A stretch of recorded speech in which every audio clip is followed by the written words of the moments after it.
Hi guys, how are you? This is going to be a very important video. It's going to cover a topic, the question I get all the time. And if you have a business idea for a website or an app or something, should you hire a developer or a developer agency to help you create it, right? And I'm a developer, and a lot of people ask me like, should I do this? Should I go after? Should I So I never had that need because I can just make stuff myself. But I've seen a lot of people who are not developers struggle because they have an idea, they can't make it, they need someone, right? So do they hire them? Do they hire a freelancer? Do they hire an agency? What are the costs? What can you expect? Things like that, right? So I'm going to cover it in this video.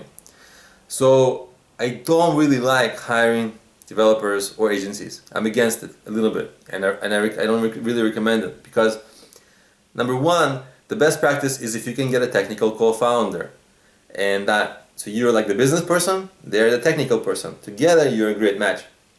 The problem is that most technical people don't want to work with, they want to work on their own ideas, and it's like they don't need a business idea person. It's like personally, I've never sort of joined someone with an idea. It's always been more interesting to pursue my ideas. So it is extremely difficult to find a technical co-founder. I'll give you that.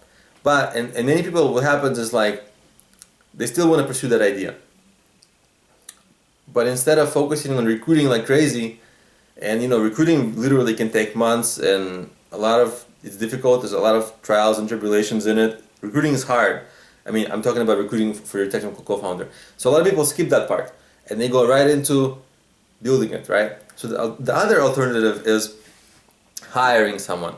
Now, before I get into it, maybe, and I always recommend this, try to learn to program it on your own.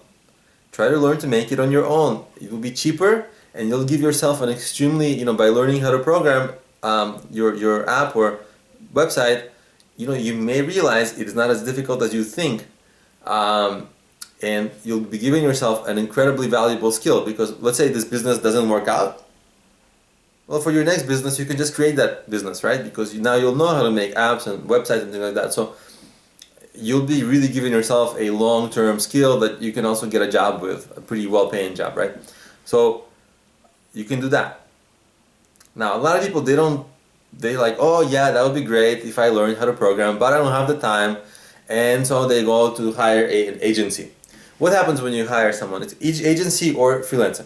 Freelancer, the only differences really are that the freelancers, they generally give you a slightly lower quality work for cheaper.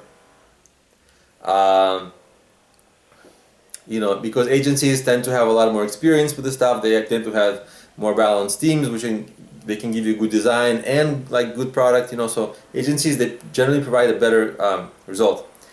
The thing in common that these guys have, well, agencies, they're a little bit more savvy in that they'll give you like a time horizon and a quote that it will make sense, but they know that once they hook you, once they sign a contract with you, right, they're like, oh, they can say, oh, it's taking us another month, they said it's taking us another 2 months, it's going to be like $10,000 to pay for that development.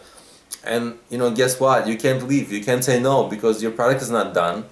You already put a lot of money into it, right? So it's like you're kind of stuck. Like you can't quit, so you got to put more money into it, or otherwise you just spend money and you got absolutely nothing.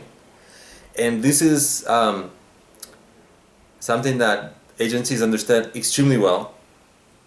And so once they get you hooked, they can do whatever they want, And I've never seen a project that went exactly as promised, like within budget and within the time.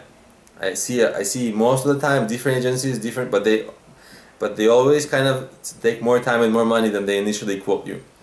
I think freelancers are generally a little bit overall more honest with this kind of stuff, or at least they'll kind of work with you. Like they'll feel guilty, like maybe they took too long or something. So freelancers are a little bit better with that, but sometimes freelancers, they're also a little bit more flaky. They don't owe you anything, right? An agency has to protect its reputation and things like that, and they're generally, they have a boss who really cares, but a freelancer doesn't. They want to quit, they just quit.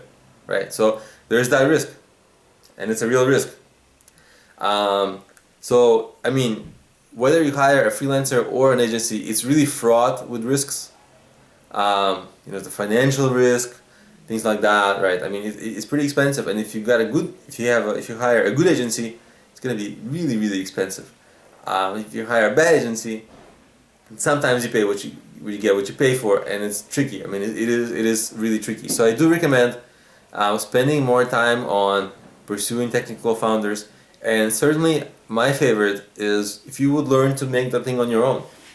Because if you're making it on your own and you're making some kind of progress, it's actually going to be a little easier for you to find a co-founder, because you'll be able to show a prototype instead of talking about your theories and stuff like that. You'll be able to show a little prototype you made, and so the more progress you have, the easier it is to get partners, investors, things like that. So I mean, progress makes everything a little easier. So if you can show progress with your business, it may be a little easier to get a co-founder. So might as well, learn how to do at least a part of the job and try it. Try it first before spending money. And if you really, really, really, really, really want that business idea to happen, you may hire someone, but just understand the risks and try to work with someone, someone has worked with, and they can tell you, like, yeah, they did things on time and on budget, right? Like on time and within budget. Because don't just take their word for it that they're going to do it on time and within budget, because they know that once you pay them a little bit, you're kind of stuck. You can't stop. You gotta see the thing through, and so make sure that doesn't happen to you. But if it doesn't happen to you, you'll probably get really amazing quality product created, and you'll be ready for a really great launch for your product. So that's the good news. So that's it. I kind of wanted to talk about sort of risks that I see when hiring developers or agencies. It's really dangerous risk, because if you mess this up, I mean, you may not get another chance, because it's a lot of money to lose right away, in the beginning stages. So it can really derail things. Anyway, I don't want to be bringing bad news. Sorry if I was negative video, but it's important to think about these things. Please subscribe if this was insightful, and if you are starting a business and you have some business idea about what you're thinking, definitely check out my business apps. They cover business ideas, business planning, marketing, and fundraising, and they're available on iOS, Android, Kindle, and the Nook. And they can be found if you search for Problemio in any of those app stores, or by going to problemio.com. There's links to all the apps in that description.